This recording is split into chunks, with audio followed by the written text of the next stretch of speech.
Ciri pemimpin atau leader yang baik adalah mampu mendiagnosis masalah, ya. Keren. Nah ini salah diagnosis sudah. Pak Jokowi menurut saya ini gagal paham.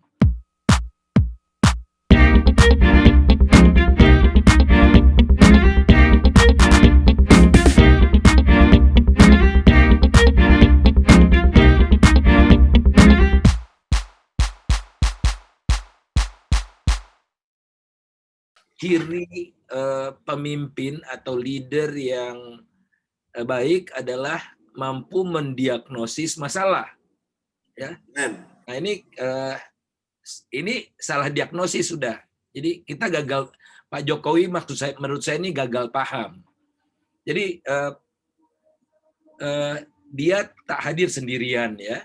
Sebelumnya telah hadir revisi Undang-Undang KPK di tengah wabah, sudah ada Undang-Undang Minerba nomor 3, ada Undang-Undang Mahkamah Konstitusi, dan ada Perpu yang dijadikan keranjang sampah untuk memasukkan semua agenda para oligar. Jadi bukan tentu saja tidak semua, ya, tapi agenda oligar ini sudah masuk di sini. Misalnya pasal 5 ayat 1 yang menurunkan tarif pajak gitu. Kemudian juga Perpu ini tidak berbicara tentang bagaimana memerangi COVID, bukan. Jadi ini Perpu bukan undang-undang darurat untuk menghadapi keadaan darurat, tapi untuk menghadapi dampak ekonomi. Nah, kemudian sejak awal udah gagal paham nih, ya. Kalau kita lihat Jokowi di videonya di sini mengatakan dengan tangan sebelah kiri atau sebelah kanan, saya lupa, sebelah kanan jarinya, 5 jarinya ke Kiri langit betul. gitu, ya, akan meroket gitu. Jadi dia nganggap remeh gitu, mengelola ekonomi itu tidak bisa seperti itu. Nah, kemudian Pak Jokowi heran sendiri dia. Ibarat orang sakit, kita ini baik semuanya katanya. Siapa yang bilang baik? Kolesterol baik, jantung baik, paru-paru baik, darah tinggi juga nggak ada. Tapi kok nggak bisa lari cepat? Ini ucapan Pak Jokowi seusai sidang kabinet 2018 5 Januari. Ya, jadi nganggap tidak ada Gagal paham apa-apa gitu. betul. Kalau tidak ada apa-apa kok ada omnibus gitu kan. Itu pertama. Kemudian ini dia yang Pak Jokowi katakan, kok ekonomi nggak bisa lari cepat, ya. Tadi kan nggak bisa lari cepat nih. Larinya malah lebih lambat. Dari 7 ke 6 ke 5, sebelumnya 8 bahkan. Kemudian ini tren-trennya turun semua nih. Kita lihat turun, ini gara-gara pandemi, ya, anjlok, ya. Semua negara alami. Kemudian ini target Pak Jokowi yang ke langit itu, tapi realitasnya demikian, ya.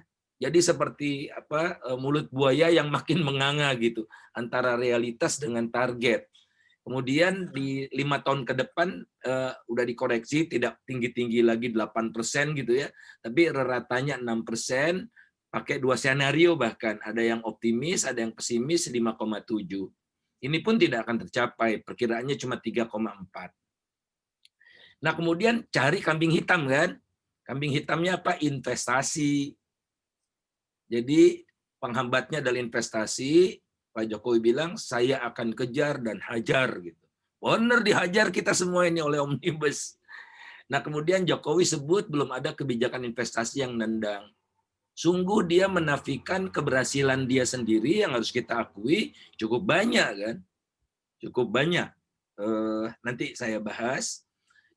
Nah, kemudian di kipas-kipas nih oleh orang-orang dekat dia, namanya Muldoko. Dia bilang nih KPK nih sumber masalah. Kemudian wakil ketua pemenangan, tim pemenangan, RUU KPK yang baru maksudnya, bikin iklim investasi makin kondusif. Kan luar biasa. Kalangan pengusaha tanggapi positif revisi Undang-Undang KPK. Ya. Muldoko sebut macam-macam deh ini, ya. Nah inilah. Jadi pertama kali KPK dulu yang dilemahkan. Ya, padahal yang bikin paling pening kepala pengusaha adalah korupsi. Tapi korupsinya justru KPK-nya yang dikubur.